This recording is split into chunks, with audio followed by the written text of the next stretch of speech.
I think burnout, both historically, like over the last 100 years, and now has everything to do with precarity, with that feeling of like, I'm barely keeping my head above water. I am unwilling to give up. That I will start over from scratch as many times as it takes to get where I want to be. You just want to make sure you will get knocked down, but just make sure you don't get knocked out. So your only choice should be go focus on what you can control. Hi, everyone, and welcome to the Kara Goldin Show. Join me each week for inspiring conversations with some of the world's greatest leaders. We'll talk with founders, entrepreneurs, CEOs, and really some of the most interesting people of our time. Can't wait to get started. Let's go.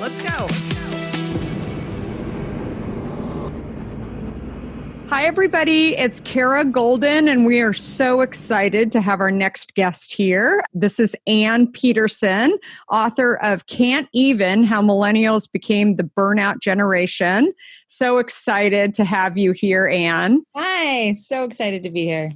Very, very excited. So Ann, for those of you who don't know her, she's a former senior culture writer for BuzzFeed. She also now writes her newsletter, Culture Study, which is such a cool thing. I love reading it. And as a full-time venture on Substack, and Ann received her PhD at the University of Texas at Austin, where she focused on the history of celebrity gossip.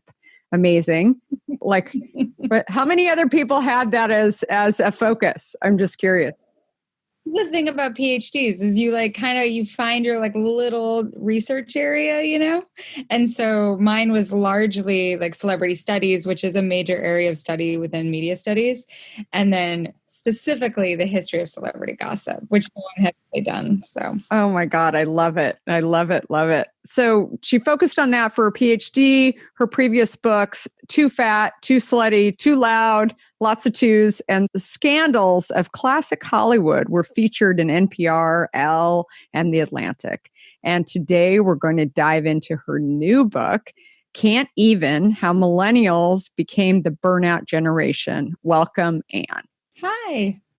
So excited that you're here. So take us back to the beginning after earning the PhD and this incredibly interesting, I would love to focus on that every single day. I think that'd be really, really, really fun. What made you decide to leave academia to pursue a career in journalism? Well, like a lot of people in the humanities in academia, it wasn't entirely my decision. There is an overproduction of PhDs right now and not a ton of full-time positions. And so I was visiting assistant professor for several years, and then was on the job market. But at the same time, I had been writing for the internet for several years, kind of on the side, just as using my non-academic voice, especially since I was writing about celebrity. There's a real market for that content. And I wasn't doing, People magazine style stuff. It was more like analyzing what was going on in People magazine.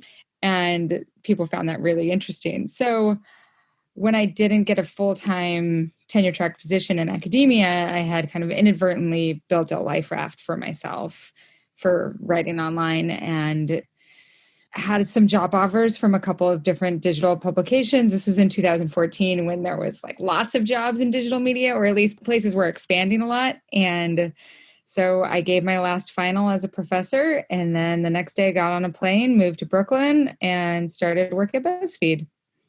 That's wild. And so where were you a professor at Austin as well? Or? I was at Whitman College, which is a small liberal arts college in Washington State, which is also where I went to college. So it was a particularly special time in my life. And I was there for 2 years. I loved my students. I loved teaching there. I love the town of Walla Walla, which might sound funny to listeners, but if you've ever been there, you probably understand. It's just a really wonderful little place. And I still really miss it. I miss teaching, but I also feel very lucky that I was able to find slightly less precarious employment in the world of digital media. Yeah, for sure. And so you moved to Brooklyn, you get this great role at BuzzFeed and basically having a great time out there, I bet. And then how did you decide to then go and do this newsletter? Well, so, depending on your familiarity with online writing, there was this huge explosion of blogs in the mid 2000s, late 2000s. There was really a response to some larger contractions in the media industry. There was just not as many jobs, especially during the Great Recession. A lot of places shut down, laid off tons of people. And blogs were a way for people to either write for very little or just to kind of get ideas out there really quickly. The immediacy of instant publishing was really attractive to a lot of people. And a lot of the huge names that we associate with digital media now, whether my former editor-in-chief, Ben Smith, who's at the New York Times, or Ezra Klein, who's one of the co-founders of Vox, they were all blogging during that time. And I had a blog during that time called Celebrity Gossip Academic Style. It was a little WordPress, free WordPress template. And I used it as this great kind of escape valve for all of the thoughts that I was having, especially while I was studying for my comprehensive exams, while I was writing my dissertation. You're funneling a lot of this research into pretty rigid academic prose, but there was so much left over that I wanted to play around with. So I was blogging on the side. And, some people really thrive in that sort of word dump, instant publishing, feedback, generative idea. I love writing in that way.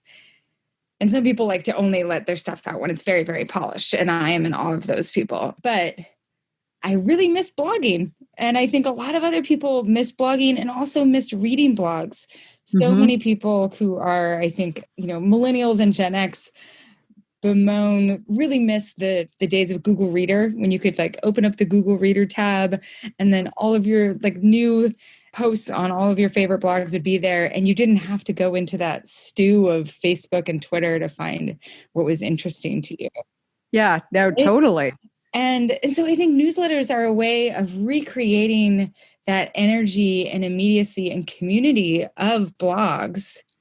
And in a way, they can either function like blogs in so much as they are on the internet, right? You can go to them physically, or you can go to the site on the internet and access them that way. Or if you subscribe, they just come into your inbox. And I know people who are essentially recreating Google Reader in their Gmail tabs by having all the newsletters that they subscribe to just go into one tab. And then they kind of use it either as, at lunchtime, I read my newsletters. Or at night while I'm winding down, I read my newsletters, or first thing in the morning. And so I had started a newsletter in 2016. Yeah, right after the election. And it had been on Tiny Letter, which was, I chose just because it was free.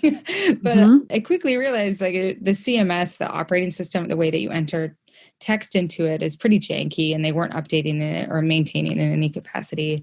So when Substack came along 2 years later, at that point I had 5,000 subscribers, and I looked at the CMS and I was like, this is beautiful. This is amazing. Why? And it was so easy to transfer your subscribers. So I just switched platforms and was still doing it for free, though, as, similarly to what I was doing back in the late 2000s, as this way to just really kind of dump ideas, dump my reporter's notebook, talk about all of the work that I had done to create a piece, kind of the backstory. And I loved it. It made me feel like I was scratching an itch. And so I kept doing that. And eventually, though, Substack made the pitch after several years. They had been kind of courting me, trying to get me to go full time and to monetize it. And I said, no, I need this, I need this, I need this, in terms of I need legal representation, I need health insurance, I need an editor for longer pieces. And we eventually came to agreement so that I'd have all of those things. That's awesome. So your new book that coming out is called Cant Even. And can you tell us a little bit about it? Yeah, this is an outgrowth of an article I wrote in January 2019 called How Millennials Became the Burnout Generation, which is now the subtitle of the book. And I really wrote the article as a way of processing my own burnout, which I didn't know was burnout. Like I refused to call it that or acknowledge it as that. I just thought I was good at working all the time. But so I wrote this piece kind of as a way to excavate the different corners of it. And I thought of it really as a pretty personal essay that then I tried to expand to some larger generational stuff. And had no idea that it would do what it did, which was go super viral. It has been read by more than 7 million people, like translated into 5 different languages. And so it was pretty easy to think about how I would want to expand that, both historically, like looking at the historical causes, but then also expand it way beyond like my white bourgeois middle class experience to think about burnout for a lot of other people.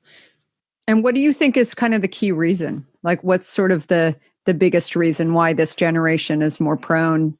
I think burnout, both historically, like over the last 100 years and now, has everything to do with precarity, with that feeling of like, I'm barely keeping my head above water. Mm-hmm. And that is a combination of so many things, whether the huge one is economic, but there are so many other things that can make your life feel really fragile. Right? Whether that's health concerns, things going on with your family, immigration status, race, class, location, all of these things. And I think millennials have this kind of weird stew. I mean, people call us the unlucky generation, but luck implies that like there weren't choices that were made to unravel the safety net in ways that have made it difficult for millennials to find any sort of stability, but also massive amounts of student debt. And then all of that intersecting with the rise of digital technologies that just make it so much easier to work all the time as a coping mechanism for that economic precarity. It's interesting. I feel like the millennial generation too, I mean, and this kind of ties into the digital side of things, but it was kind of the generation that I really saw where measurement, like education and measurement and, you know, everything from test scores to like just really started to be known, right? And I think back on it because I'm not a millennial, but I have managed many millennials. And I think it's amazing how much information like is kind of stored, you know, in millennials' mind about how things work, right? And how much money they need to make, what the test scores need to be, what they like. I had pressures, but I had different pressures, right? And I think it's fascinating. And I often, you know, think about where is that stopgap? Because like if that amount of information increases over time, what are we setting this next generation up for, right? And the generation after that. So I think it's fascinating. And I think it's part of the reason too, why I think some people are sort of doing their own kind of conclusions too, to say like, maybe I don't need to go to college, right? And they're opting out of some of these things. But I'm so curious to hear your perspective. Yeah. So one of the things that I found in my research that was really interesting is the way that this idea of college at any cost, kind of, it's part and parcel of this larger idea that's known as the education gospel, which is that it's best for as many people as possible to go to college.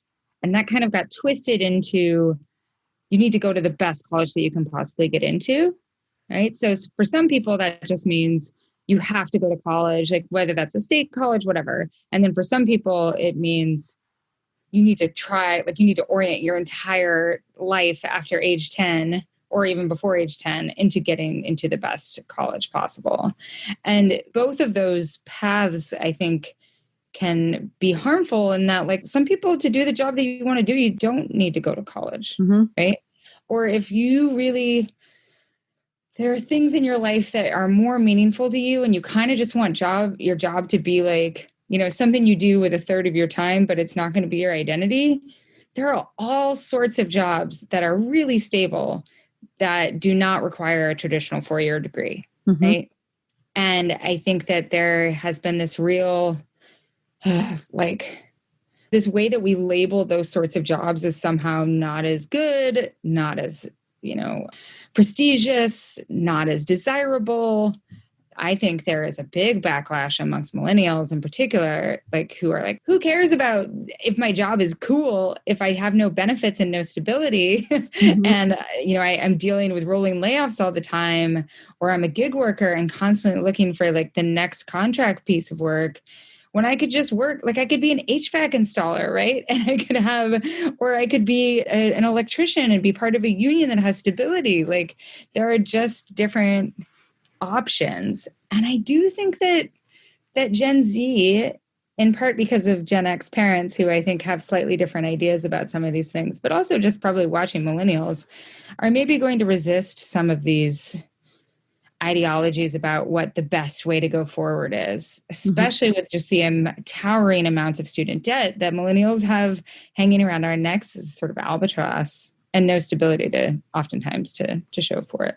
Yeah. And I think during COVID, I'm sure that there is a lot of thought on this. I'm sure I am a Gen Xer and I've got 3 kids in college, and there's been no discount of any sort on these out-of-state tuitions whatsoever. And it's just, it's kind of, comical. I think by January, I think there's going to be a, mass exit, I think, from a lot of these, people's opinions, and especially if you're paying for it on your own. I graduated with student debt and I was in-state tuition. If I would have had out-of-state tuition and this would have been going on, I think I would have said, sorry, I'm not in. So I think it'll be very, very interesting time for sure. Another thing, as you're talking about this, it just made me think, I had worked for the Obama administration on trying to build jobs in America. And it was one of the things that we were focusing on is trying to figure out how the middle of the country ultimately, creates jobs. And this just talks about sort of how we identify ourselves. It was interesting how, like, at one point we were talking to some people who were former coal miners, and coal mines had shut down. And we were talking about, the different types of jobs like call centers, or, could we actually create a factory where you were taking plastics that had been recycled from plastic bottle and turn them into like shirts and bags. And the minute that the word like factory came up, it wasn't like, okay, I get it. Like, you're creating things. It was like, wait, factory? That's like so much worse than actually being a coal miner. And it was fascinating to me. It was like the first time where I really opened my ears, to this concept that we've in many ways kind of ruined it for, people, where they think that there's certain jobs that are, not sort of what they should be doing, because maybe, that's not aspirational at all. So I'd be so curious to hear your thoughts on that as well. Yeah, I think that there's all sorts of jobs that if those jobs paid a living wage and had non-exploitative working conditions and didn't make you feel like crap all the time, and this can be physical labor or call center labor, that would just be known as good jobs, right? Steady jobs. Like, my granddad was an accountant for 3M. He worked there his entire life. I do not think he ever was like, 3M is my life. He never thought of himself as purely an accountant. Like, accounting was not his identity. It was what he did. It was his vocation. It was not his identity. He retired when he was 55 with a full pension. So he still had like 30 years of his life to live out, divorced from that identity. And part of the reason he was able to do that was because 3M, especially then, like, people had pretty steady working hours. Everyone from the janitor to an accountant like him to engineers were given things like benefits and pensions. Like, it was what we call now a good job. Mm-hmm. And so I think that we oftentimes now substitute in passion, like, do what you love and you won't work a day for the rest of your life, for actual good working conditions, right? And I think that millennials were trained, we kind of grew up on that idea of finding a job that is cool, that your parents will think is good, and that your parent or your friends will think is cool, and have made lots of sacrifices at that altar, right? When there's a chapter in my book that's called Do What You'll Love and You'll Still Work Every Day for the Rest of Your Life. So how can we think about creating jobs that aren't cool, right? That aren't demanding you to like funnel every part of your personality into them in order to find success, but are just jobs that make it so that you can have, that buzzword that politicians use that I think is oftentimes evacuated meaning, jobs that have dignity. Mm-hmm. And what dignity means is not being exploited. And sometimes you need unions in order to do that. And sometimes you need good companies in order to do that. And sometimes you need government regulations to do that. Really, you need all three, right? And that's what I'm hoping. I think people can see that more and more, is that like, if you just leave it to companies to be like, oh, create some new good jobs, it's not going to happen. The vast majority of jobs that were re-added to the economy after the Great Recession were pretty crappy contingent or temp or, jobs that don't have any sort of stability with them, mm-hmm. whether that's permalancing or driving Uber plus doing another job on the side. They're not good jobs. So that's what I think millennials need to understand, what the parameters of a good job are. And one of those parameters are boundaries that allow you to have like some form of the rest of your life, right? Yeah, totally.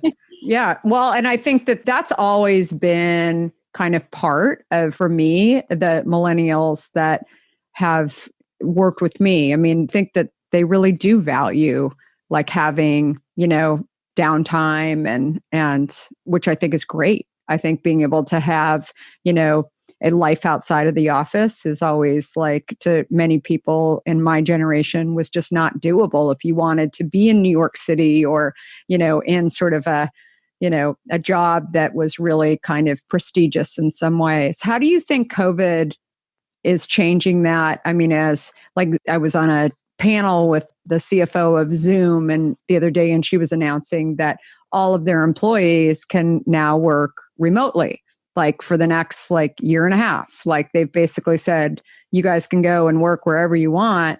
And she said the happiness factor, definitely went up. Like people could be closer to their aging parents, or they could, they could still make their nice salary, but, be doing it remotely. I think it's great if you work for a company like Zoom, right? But there might be some other businesses that just can't really do that, for example. But I feel like there's a lot more options in 2020, with COVID, for people to kind of if you want to live in Montana and you want to, do something that you would normally be doing in New York or Silicon Valley, maybe you could actually do it. I don't know if you could do it right out of college, right? Like you might have to really get the experience and know that people could trust you to, trust is the wrong word, but really that you had sort of the ability to kind of work remotely. Because I think that's another piece of this too. I'm throwing a lot of things in here, but I think it's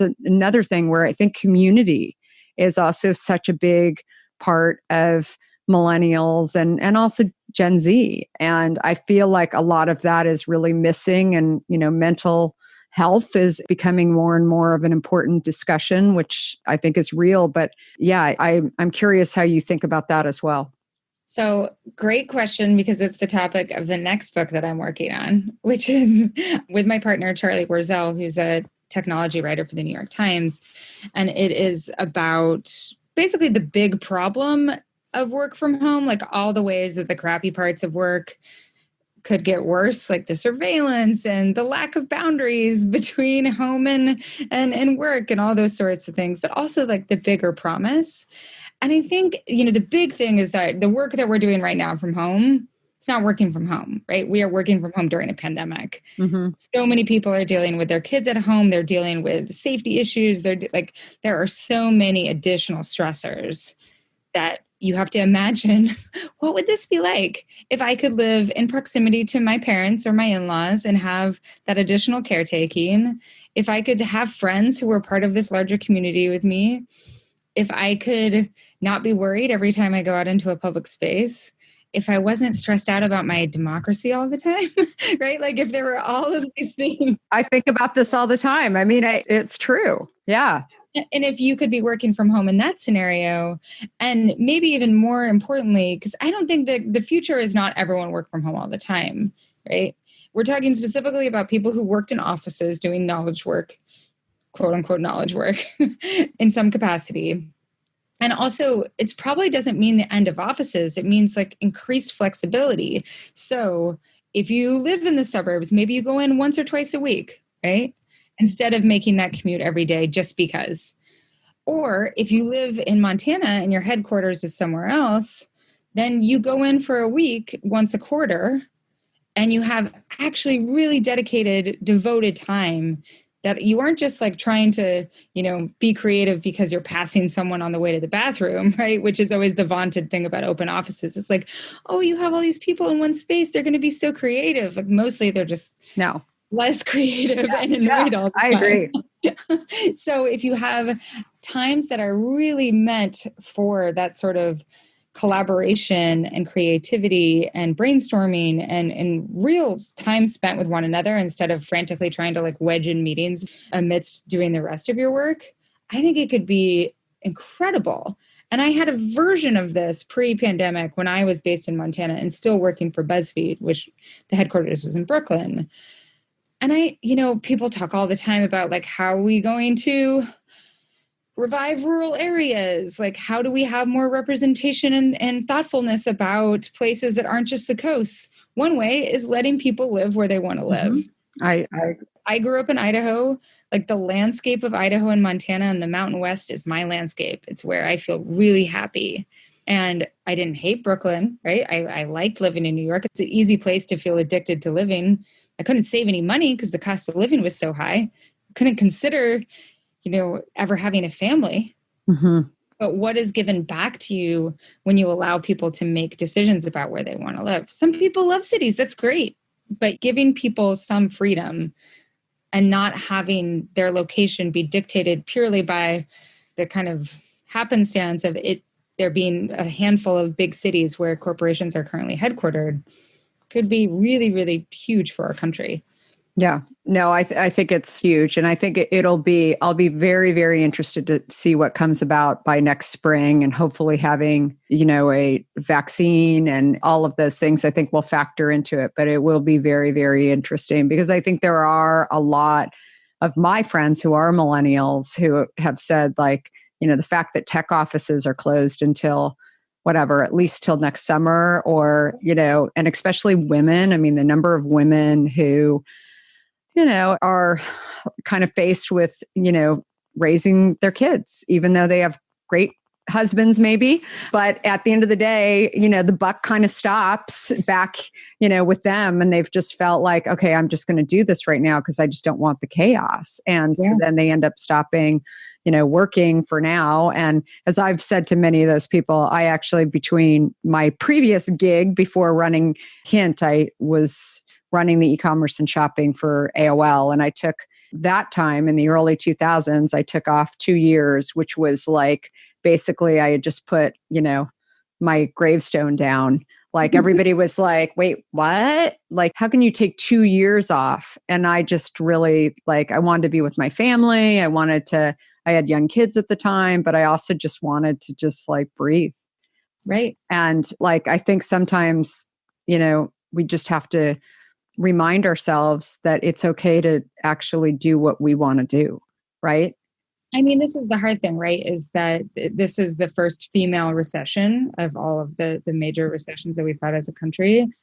Hundreds of thousands of women are leaving the workplace. I'm working on a piece right now. Listeners can go to my Substack, but I'm working on a piece that talks about, I think it's in just September, over 800,000 women left the workforce. And I think it's only around 150,000 men. So the wage gap is predicted after years of finally closing in just a little bit, right? So it's 82 cents that women make to a man's dollar. The wage gap is predicted to spread again during this recession. We are taking steps back. And that is because we have this massive societal problem because of the pandemic, and the government is not responding in a way that actually fixes it. And so who's solving the problem? Women. And we're solving it. I think a lot of women feel relieved in some ways to take a step back from the workplace, but a lot of that relief stems from the fact that they were working 2 full-time jobs before, right? So now they're just quitting the one job for which they were monetarily compensated. And that sucks. No, it is. It is. No, I mean, it's totally. It's a lot. So you've been up in Montana now for a few years. 3 years. And what do you think is the biggest thing? I mean, you've obviously been able to get lots done and get your work done, and probably was a little scary when you first kind of made that leap. But did you find that you were able to do kind of what you ultimately set out to do? I mean, what I like about what I'm doing now, especially on Substack, which I moved from BuzzFeed to full-time at Substack in August, is I just feel in control of my own destiny, for better or for worse. Mm-hmm. Right? I was a little fatigued with first the contingency and precarity of academia, and then going into digital media where it's like, oh, well, this your success and failure. It's like the intersection of the like venture capital and then also like the media industry. It's just like two roller coasters at once that go up and down. And I was worried about like, oh, there are going to be layoffs. Are there going to be pay decreases? What's going to happen? What's going to happen with our company? And so I like that a little bit more, just having some of that stability. And I'm far enough along in my career and I'm insulated from some of the larger risk that is often associated with going freelance when you're younger, right? And I have a partner, so I have that insulation as well, and also I have health insurance. So like there were things put in place that made it less risky for me.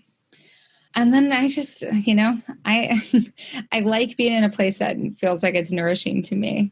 Yeah. That I can do those things that I feel are burnout antidotes, which to me is like, I call solitude, or I use this definition of solitude that's borrowed from some other thinkers, that's freedom from other people's minds. You don't actually have to be alone to have solitude. You just need to not have someone's mind going inside your mind, whether through a podcast or through talking with other people. And it's easy to cultivate solitude in the great state of Montana, population 1 million. And also just being in outdoor spaces is it's huge salve for me. So. Yeah, no, I live in Marin County. And I've said, that, and I lived in New York for many years, and I lived in San Francisco as well. And when I moved out, I moved to Marin County when I was starting Hint, and I decided that I wanted to find free school, public school. I was the product of public school education. And so I mean, that was the main reason. And I went kicking and screaming. I always share with people who are city people because I didn't know how much I missed the outdoors. I grew up in Scottsdale, but when it was 100,000 people in Scottsdale, not what it is today. And my soul needs outdoors. And so my house now backs up to 100 acres of state park, and I'm in there every day, at least once.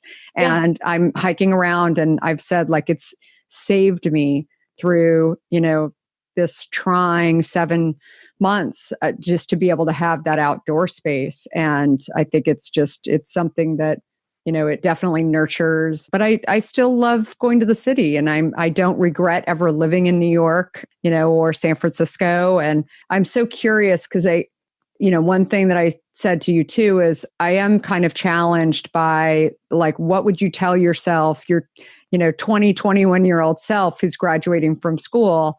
Like, do you have the same options to go, right? Like, I remember my dad said to me when I was graduating from school, he was like, go to a city, go work for a brand, and you'll never regret it. And I still believe my first job was at Time Magazine. And then I went to CNN. Like I've worked for brands, and it didn't even matter what I did at those brands half the time. It's just, and BuzzFeed, right? Like, it's like people remember those brands. And I think that what's challenging for this next generation, and I have a daughter that's graduating from school and in May. And, and I think about this too. I don't know if you can work remotely and still kind of feel what you envision feeling or learning. I don't know. I think it'll be very, very interesting. And I'm not sure any manager can actually say that it's, oh yeah, it's for sure. You're going to get the culture. You're just going to be on a screen for, doing this. I mean, the one thing about Gen Z is that they know how to form culture online. That is not for them, and younger millennials. And I think that one problem for a lot of Gen Zers is that when there was this idea that you had to go to the city, and then oftentimes these brands are paying less and less, right? Mm-hmm. Or they're only these kind of like, they're like gig jobs that you get, like they're actually subcontractor jobs. So it's very little and not a lot of security. And the cost of living there is substantial. And the cost of moving is substantial. So it cuts out this whole portion of the workforce that would like to be part of this, right? Like I always thought of this when we were hiring for interns at BuzzFeed, and I would look at the applicant pool and it said like, oh yeah, we can look at people from all of the United States, but really they were looking at people who were in the tri-state area because they knew what they could pay someone. Mm-hmm. And like the cost to have someone relocate from Florida for a 3-month internship that paid so little, like that is an incredible amount of money that most people who either are dealing with student debt or who don't have kind of a family safety net, it's impossible. Yeah. So when you open it up the workforce to people who don't necessarily have those connections or that safety nets, you're opening up a much broader workforce, I think. Yeah, no, I think that's really, really interesting. So Cant Even, I'm so excited to everybody read this book. You are, just amazing at following this culture. And I really think culture just overall is something that we're all trying to figure out with all of these generations. And, how do we just make things easier for people, right? Yeah. And make them happier, make them, want to be who they want to be. And I think I love the fact that you're really getting people to really focus in on that, because I think it's, not just for millennials, but also for people who are managing millennials or who have kids that are millennials. Like, I really think, it's a much bigger audience than just, I'm in it right now. Absolutely. Huge. And so I always ask this last question. So what makes you unstoppable? My ability to work all the time, but I'm trying to fix that. So I think that's the thing that makes me traditionally unstoppable. The thing that I think actually makes me unstoppable is I find pretty much everything interesting. Like everyone's life stories, like weird histories, all sorts of things. Everything can be interesting. I like stories too. And yeah, it's interesting finding out people's stories and where they're from and what makes them tick, and super, super, super interesting. So where do people find you, Anne, and find the book? You can find me at AnneHelenSubstack.com, or just Google my full name and Substack. And you can find the book, if possible, through your local indie bookstore. They need our support more than ever right now. Just call them up, get on the phone and actually order it. Or a great alternative, if you don't have a local, is bookshop.org, which donates proceeds to local bookstores. So I love it. Great. Well, thanks everybody. And if you liked this episode, definitely give high marks to Anne and subscribe to our podcast. And everybody have a great rest of the week. Before we sign off, I want to talk to you about fear. People like to talk about fearless leaders, but achieving big goals isn't about fearlessness. Successful leaders recognize their fears and decide to deal with them head on in order to move forward. This is where my new book, Undaunted, comes in. This book is designed for anyone who wants to succeed in the face of fear, overcome doubts, and live a little undaunted. Order your copy today at undauntedthebook.com and learn how to look your doubts and doubters in the eye and achieve your dreams. For a limited time, you'll also receive a free case of hint water. Do you have a question for me or want to nominate an innovator to spotlight? Send me a tweet at Kara Goldin and let me know. And if you like what you heard, please leave me a review on Apple Podcasts. You can also follow along with me on Facebook, Instagram, Twitter, and LinkedIn at Kara Goldin. Thanks for listening.